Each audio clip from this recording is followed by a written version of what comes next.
सगळ्यात महत्त्वाची गोष्ट म्हणजे तुमच्यामध्ये मध्ये बसलेला मुलगा सुद्धा साई भक्त भयंकर आहे, कारण त्याची सुद्धा गाणी पाठ आहे असं दिसतंय आपल्याला. त्याचं लक्ष नाही आहे, पहिल्या लाईनीमध्ये सेंटरला बसलेला, त्याच्याकरता प्रेमाचं झालं. अरे यार, तुझी सगळी गाणी पाठ आहे, मानलं पाहिजे.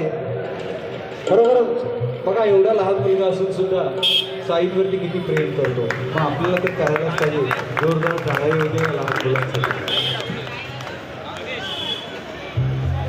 क्या बात. तुम्हाला ह्याची कल्पना आहे का की हनुमंताने प्रभू रामचंद्रांची परीक्षा घेतली होती? ज्या वेळेला प्रभू रामचंद्र वनवासाला होते तेव्हा सर्वात प्रथम त्याला भेटला तो हनुमंत. लोकांना असं वाटतं हनुमंत हा शक्तीचा देव आहे. हो, तो शक्तीचा तर आहेच आहे, पण हनुमंत हा बुद्धीचा पण देव आहे. याचं कारण असं आहे की हनुमंताने एका ब्राह्मणाचा वेश घेतला आणि प्रभू रामचंद्रांच्या समोर तो वनवासामध्ये जेव्हा आले तेव्हा भेटला आणि त्याने प्रभू रामचंद्रांना एक दोन प्रश्न विचारले.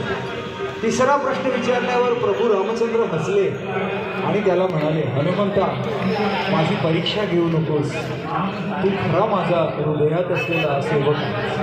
एवढंच नव्हे तर तुम्हाला माहीत आहे का की रावण हा सुद्धा बुद्धिमान होता आणि त्याच्या बुद्धीला टक्कर देण्याची बुद्धिमत्ता फक्त हनुमंताकडे होती. म्हणूनच हनुमंताला रावणाकडे पाठवले होते. एवढा प्रचंड ताकदीचा हनुमंत आणि बुद्धीचा देव हनुमंत. आणि म्हणूनच आज पण शनिवार आहे, मग आज हनुमंताचं एक सुंदर गीत आपणा सर्वांसाठी.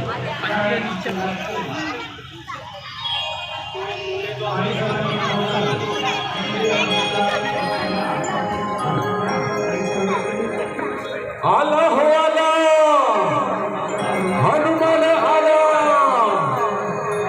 आभाळ गडगडला. आला हो आला, हनुमान आला, आभाळ गडगडला. माझा बजरंगी आला, देव